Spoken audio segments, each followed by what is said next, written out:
Hello जी, अस्सलाम वालेकुम। क्या हाल चाल, खबरें। आज भी मेरे पास आप सबके लिए काफी कमाल, तो वीडियो को एंड तक लाजमी देखना। बाकी अगर अभी तक चैनल को सब्सक्राइब नहीं किया तो पहले तो वो कर दो। फिर यार इसी के साथ साथ बढ़ते हैं आज की हमारी पहली न्यूज की तरफ। और यार सबसे पहले बात कर लेते हैं राहिम परदेसी और राशिद फ्लेक्स के दरमियान जो बॉक्सिंग मैच फिक्स हुआ था उसी सब के रिलेटेड। कल के दिन में इनका जो बॉक्सिंग मैच हुआ था वो हार चुके हैं राहिम परदेसी, और जिसके ऊपर राहिम परदेसी को सोशल मीडिया के ऊपर काफी ज्यादा ट्रोल भी किया जा रहा है कि मैच से पहले तो आप लोग काफी बड़े बड़े अल्फाज कह रहे थे अपनी वीडियोस में, और मैच में जो है वो आप लोग हार चुके हो। और यार ये लाइव मैच जब चल रहा था तो उसका कुछ मूवमेंट और मिस्टर जे प्लेस का इसके ऊपर क्या रिएक्शन आया था मैं आप लोगों को दिखा देता हूँ। Gentlemen, distinguished guests, please show your appreciation for both boxers here this evening in the ring.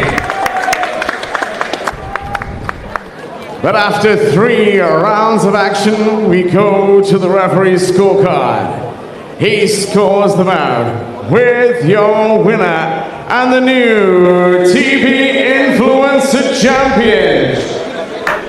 In the blue corner, Rashid. देखा, मैंने कहा था राशिद अच्छा खेला है। राशिद ने क्लीन नहीं मारा था। He may have done the right. He may have been the right. Rahim को बचा ही नहीं रहा था, स्टांस उसका बहुत बुरा था। स्टांस उसका Man, fair play to him, and obviously he just came up short. ये रीमैच होना चाहिए ब्रो, Terrific रीमैच होना चाहिए। from both men, man. First time for him to do it, and you know the job's a good one, man. So fair play to him, man, and a sense he terrific. नहीं बनता rematch. एक minute यार, एक minute यार, रुको तो सही। Scripted bro, scripted band show, scripted है खुद ही। माउन मैंने अभी बैंड शो स्क्रिप्टेड। आर ना करो, अच्छा खेला है अगला। Fucking scripted bro, band show उस खाने के बैंड पैसा लिया। The belt goes to Sheffield. Well, तो बहुत से क्रिएटर्स वगैरह ऐसे कह रहे हैं कि ये मैच जो है वो राहिम परदेसी जीत चुके थे, लेकिन इनके साथ रॉबरी हुई है और ये मैच जो है वो उनको नहीं जितवाया गया। और इसी सब के ऊपर रिएक्ट करते हुए राहिम परदेसी ने भी एक वीडियो शेयर की है और वो कुछ ये कहते हैं। Assalamu alaikum. So last night, everyone knows that I got robbed. I got robbed in such a disgraceful way that I can't even explain myself. I mean, I'm actually still in shock. Everyone saw the fight, black and white. You can go back online and watch the fight again and see the results for yourselves. I have clearly won 2 rounds with a knockdown that wasn't even given. The knockdown wasn't even given because they said he slept. How can he sleep when you can clearly see and hear the punches when he's getting knocked down? It's an absolute disgrace. I'm not making any excuses, but I have no respect for anyone who wants to win by cheating. This match was clearly rigged, and that is the bottom line. That is it. That honestly, I have no respect. I'm very disappointed. Baki, you guys decide. And thank you for everyone who came down and showed their love and support. तो अगर आप लोगों ने कल इनका match देखा है तो आप लोगों को क्या लगता है कि राहिम परदेसी जीते थे या राशिद फ्लेक्स? ये तो आप लोग कमेंट बॉक्स में लाजमी बताएं। क्योंकि आप लोगों को पता ही होगा कि अनस अली और राहिम परदेसी के दरमियान भी एक डील हुई थी, और वो ये थी कि राहिम परदेसी अगर राशिद फ्लेक्स से मैच जीत गए तो अनस अली और राहिम परदेसी का भी बॉक्सिंग मैच होगा। तो अब राहिम परदेसी हार चुके हैं ये मैच और वो रीमैच की डिमांड कर रहे हैं, जबकि अनस अली ने इसी के ऊपर रिएक्ट करते हुए कहा कि वो जो है अब राहिम परदेसी से मैच नहीं खेलेंगे क्योंकि राहिम परदेसी जो है वो हार चुके हैं। तो अब देखते हैं इसके ऊपर क्या मजीद डिटेल्स वगैरह जो है वो हमारे सामने आती है। बाकी इसके अलावा मजीद आगे बढ़े तो यार हमारी जो अगली न्यूज है वो पाकिस्तानी जर्नलिस्ट सद्दीक जान और पाकिस्तानी जेवलिन चैंपियन अरशद नदीम के रिलेटेड है। तो रिसेंटली सीन कुछ ऐसा है कि पाकिस्तानी जर्नलिस्ट सद्दीक जान का अरशद नदीम के साथ काफी ज्यादा वायरल चल रहा है, जिसमें सद्दीक जान जो है वो अरशद नदीम का इंटरव्यू ले रहे होते हैं और उसी दौरान अरशद नदीम जो है वो अपने मोबाइल में लगे हुए होते हैं और वो उनको सही से रिस्पॉन्ड नहीं करते और इंटरव्यू से वॉक ऑफ कर जाते हैं। इसके बाद बहुत से सद्दीक जान के फैंस को ऐसा लगा कि अरशद नदीम ने जो है वो इनको डिसरिस्पेक्ट कर दिया है और उन्हें ऐसा बिहेवियर नहीं दिखाना चाहिए था। और इसी के ऊपर एक और पाकिस्तानी जर्नलिस्ट है अली हैदर के नाम से, उन्होंने रिएक्ट करते हुए कुछ ये कहा है। अच्छा, अरशद नदीम की एक वीडियो वायरल हो रही है। कमाल के आदमी, बड़े आजिज, बड़े हम्बल आदमी है, लेकिन उनका ये रूप देखकर मैं बड़ा हैरान हुआ। दरअसल वो होता है ऐसे है कि बड़ा मुश्किल होता है, इतनी बड़ी शो है। मुझे तो नहीं लगता ये मुनासिब रवैया था। जो भी है, सिद्दीक जान भी इस मुल्क का स्टार है। जब अरशद नदीम को कोई जानता भी नहीं था तब भी सिद्दीक जान का नाम था। इतनी तमीज इंसान को होनी चाहिए कि आप किसी से अगर गुफ्तगू कर रहे हैं तो अपना मोबाइल 5 मिनट के लिए आप साइड पर रख सकते हैं।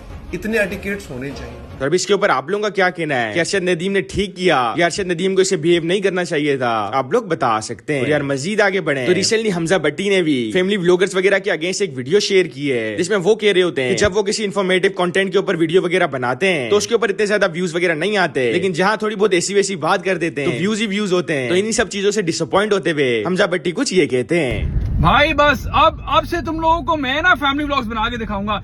इतनी मुश्किल से मैंने how to make money on Instagram की पार्ट 2 बनाया था यार, इतनी ख्वारी की, इतने चुचापे किए और उसके बावजूद गिन के सिर्फ 2 लाख व्यूज। भाई मैं कहता हूँ भाई तुम लोगों, भाई मैं नहीं खेलता भाई, मैं तुम लोगों को वही दूंगा जो पब्लिक देखना चाहती है। कोई जरूरत नहीं तुम लोगों को कंटेंट सीखने की।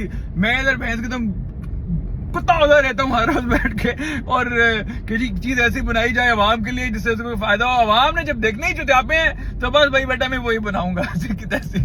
यार बात अगर फैमिली व्लॉगर्स वगैरह की रिलेटेड चली रही है तो रिसेंटली साद आशमानी की एक वीडियो क्लिप जो है वो मेरे सामने आई है। इसमें साद आशमानी जो है वो डक्की भाई और हरीम शाह का नाम वगैरह कहकर कह रहे होते हैं कि आप लोग इनकी वीडियोस वगैरह क्यों देखते हो और इनसे क्या ही सीखने को मिलता है। लाइक वो काइंड ऑफ डक्की भाई को वोक करते हैं अपनी एक पॉडकास्ट में। इसका क्लिप मैं आप लोगों को भी दिखा देता हूँ। मैं डक्की भाई हूँ और मुझे देख रहे हो, मैं हरीम शाह हूँ, मुझे देख रहे हो, मुझसे कुछ सीख ही नहीं रहे। और मुझे देखने के बाद तुम्हें यही जुस्तुजू नहीं हो रही कि यार मुझे अपने माँ बाप के लिए कुछ करना है, अपनी औलाद के लिए कुछ करना है, अपनी बहन भाई के लिए कुछ करना है। उसे मैं कहता हूँ ट्रोलिंग। अगर तुम्हें डिप्रेशन हो रहा है मेरी बात सुन के तो भाई सही डिप्रेशन हो रहा है, मैं तुम्हें बता रहा हूँ ये गलत है, ये ठीक करना है। तो आप कह रहे हैं कि डक्की भाई को देखना छोड़ दो?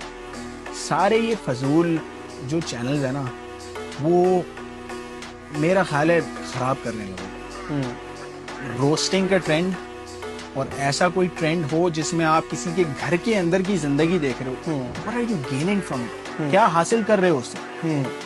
भाई कुछ ऐसा देखो जिससे कुछ हासिल करो। मुझे नहीं देखना, नहीं देखो, उसको देखो जिससे कुछ हासिल कर रहे हो। इसके ऊपर आप लोगों का क्या कहना है वो तो आप लोग बताएं। बाकी बात अगर साद आशमानी के रिलेटेड चली रही है तो साद आशमानी और शाहिद अनवर के दरमियान काफी अरसे से एक कंट्रोवर्सी चलती आ रही है। इसका सीन कुछ ऐसा निकल के सामने आया अब रिसेंटली। साद आशमानी जो है वो अब कोर्स वगैरह लॉन्च करेंगे जो कि फ्री में होगा, और वो शाहिद अनवर का कोर्स वाला जो धंधा है जो कि इनके मुताबिक वो ये चलने नहीं देंगे। तो इन्हीं कोर्सेज वगैरह के रिलेटेड साद आशमानी जो है वो स्टूडेंट्स वगैरह से फॉर्म्स वगैरह फिल करवा रहे हैं, जिसके रिलेटेड शाहिद अनवर ने एक वीडियो शेयर की है और वो कहते हैं साद आशमानी जो है वो फॉर्म्स वगैरह फिल करवाने के बाद सारी ईमेल्स वगैरह ले लेंगे और ईमेल्स वगैरह का डेटा निकलवा कर ये सारा बेचकर पैसे बनाएंगे अपने ही। तो शाहिद अनवर क्या कहते हैं इस टॉपिक के ऊपर आप लोग खुद सुन लें। मैं ये चाहता हूँ कि नीचे आप फॉर्म फिल करके बताओ कि आपको कौन सा कोर्स। हाँ बच्चों, ये चाहता है कि तुम फॉर्म फिल करो। वो फॉर्म में तुमसे ये ईमेल मांगेगा, तुम्हारा फोन नंबर मांगेगा। तो अगर इसने 1 लाख ईमेल्स भी इकट्ठे किए तो फिर ये ईमेल स्कैमर्स को सेल होंगे, बड़े बड़े यूट्यूबर्स को सेल होंगे। फिर तुम्हें जो है स्कैम ईमेल्स आएंगे यूट्यूब की तरफ से, तो तुम्हारा सारा डेटा जो है कंपनीज को सेल होगा और तुम्हारी ईमेल्स पे ये पैसा बनाएगा। फिर इसकी यूट्यूब चैनल से तुम्हें ईमेल आएंगे कि सादिया बाजी ने नया। फिर सादिया बाजी जो है हर एक कंपनी को तुम्हारा डेटा सेल करेगा। हो सकता है कि तुम्हारा ईमेल उससे हैक भी हो जाए और तुम्हारा पर्सनल इन्फॉर्मेशन चला भी जाए। अगर इसने तुम्हारी हेल्प करनी थी तो मन की सर्वे से क्यों तुमसे ईमेल्स इकट्ठा किए? बच्चों, ये जिस गेम में उतरा है ना, ये अमेरिका में बड़े बड़े लोगों ने ऑलरेडी ये काम किया हुआ है। समझ में आ रहा है बच्चों? तो अब तुम्हारा ईमेल गया, जिसका भी ईमेल गया तुम्हारा सत्यानाश हो चुका है। अगर इसने हेल्प करनी थी तो कोर्स बना रहता। अगर ये इतना गैरतमंद था ये तो कहता था कि मैंने 20 साल पहले ई कॉमर्स। तो तुम लोगों को हायर क्यों कर रहे हो सैलरी पे? खुद कोर्स बनाओ। बच्चों, तुम लोगों का ना तुम एल लग चुके हो अभी। जिन जिन बच्चों ने मर्की सर्वे जो है फिल किया है तुम गए काम से। ये तो 2 नंबर इंसान है। अगर हेल्प करते आते बच्चों, मैंने ये कोर्स बनाया है जाके। फिर इन चीजों की मुझे तो ज्यादा डिटेल्स वगैरह नहीं है, लेकिन अगर ये पॉसिबल चीज है और ऐसा हो सकता है तो साद आशमानी को इनको इस टॉपिक के ऊपर रिप्लाई भी देना चाहिए। फिर देखते हैं क्या मजीद डिटेल्स वगैरह हमारे सामने आती हैं। मगर अभी के लिए तो मेरे पास आप सबके लिए सिर्फ इतनी न्यूज थी, इसीलिए मिलते हैं किसी और वीडियो में। तब तक के लिए अल्लाह हाफिज।